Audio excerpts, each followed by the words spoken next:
Imagine a country few have ever heard of, strung like pearls across the Indian Ocean, born not from kings or empires, but from fishermen, clerks, and islanders who dared to break free.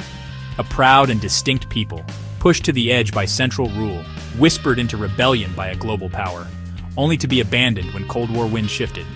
For a fleeting moment, they built their own state flag, anthem, democracy, courts, schools, and then, in the dead of night, it was wiped off the map. A nation erased by machine guns and fire. Was it a rebellion quelled, or ethnic cleansing ignored? Welcome to the Library of Lost Lands, where we explore the stories of countries that once were, but are no longer with us.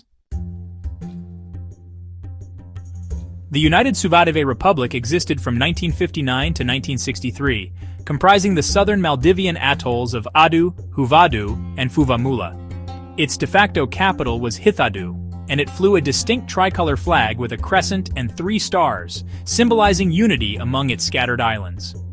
With a population of roughly 20,000, it may have seemed small, but it represented a fierce, organized rejection of distant authority from the capital in Mail. Though never internationally recognized, it stood as one of the boldest separatist experiments in Asia. Republicanism against monarchy, democracy against centralized authoritarianism, all played out on a technicolor palette on glorious coral islands in the Indian Ocean. To understand Suvadive's birth, we must first look at the Maldives, a string of coral atolls ruled for centuries as a sultanate from Malay governance was centralized, and wealth from fishing and trade disproportionately benefited the north. The southern atolls, meanwhile, were taxed heavily and largely ignored.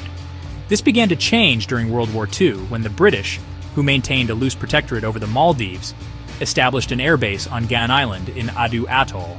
The base brought roads, jobs, education, development unseen in the rest of the country.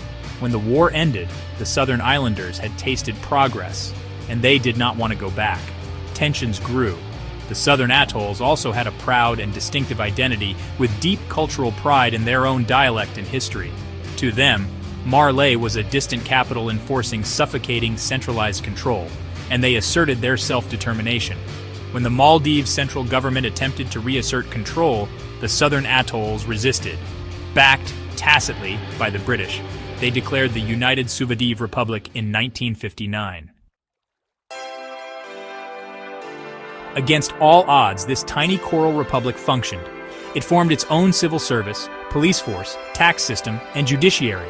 Schools were opened, infrastructure expanded. For a nation composed of isolated atolls, this was no small feat. Its president, Abdullah Afif Didi, was a grudging actor, a calm, thoughtful man chosen for his integrity, not ambition. Under his leadership, the republic ran smoothly, showing remarkable order and administrative discipline. The deepwater ports of Gan and the untouched beauty of the region suggested real potential in tourism and trade.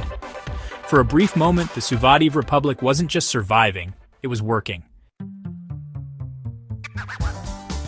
But Suvadive had one fatal flaw: it was alone. Communication across the sea was difficult, there was no real military, and it lacked international recognition. Meanwhile, Cold War politics shifted. The British, initially supportive, began prioritizing relations instead with the central Maldivian government. The nearby British territory of Diego Garcia was leased to the United States as a military base, and Gan was no longer of primary importance. The Maldives government painted the republic as a British-backed mutiny, a threat to national unity and sovereignty, and so Suvadive stood on the wrong side of geopolitics, too small to fight, too proud to submit. By 1963, the center was ready. Prime Minister Ibrahim Nasir, determined to crush dissent and reassert control, sailed south with soldiers and mounted machine guns. The signal was clear: surrender or face annihilation. British forces evacuated President Afif Didi to the Seychelles, where he would live the rest of his life in quiet exile, never to return to the islands he once led until his last days. The Suvadive Republic was disbanded. Its flag disappeared. Its existence erased from official history. What followed was not just military suppression, it was vengeance. On Thinadhu, the government burned homes, deported families, and flattened the atoll. To some, it was retribution. To others, it was nothing less than ethnic cleansing. The Prime Minister himself arrived, flanked by soldiers and machine guns. The population was forcibly removed. No one was spared. Even today, only hushed whispers speak of the unspeakable horrors witnessed in the placid lagoons.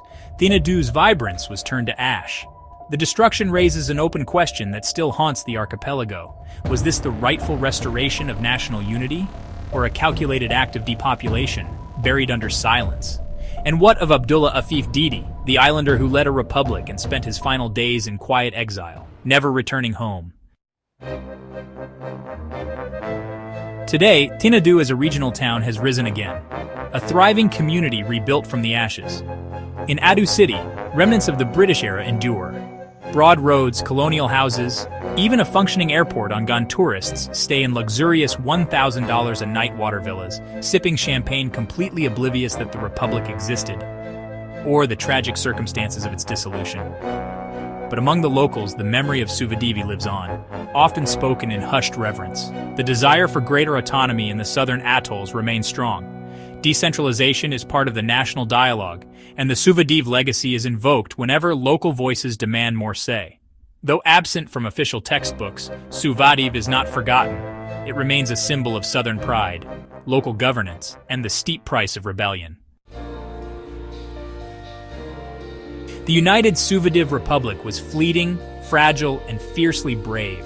It rose on coral, declared by a people ignored for too long, supported briefly by a great power, and then crushed when it no longer suited the regional script. Thank you for visiting the Library of Lost Lands. If this story moved you, please like, share, and subscribe. And let us know in the comments. Was Suvadive a proud act of self-rule crushed by power politics, or a dangerous secession doomed from the start? And what really happened on Thinadou? Was it justice, or something far darker?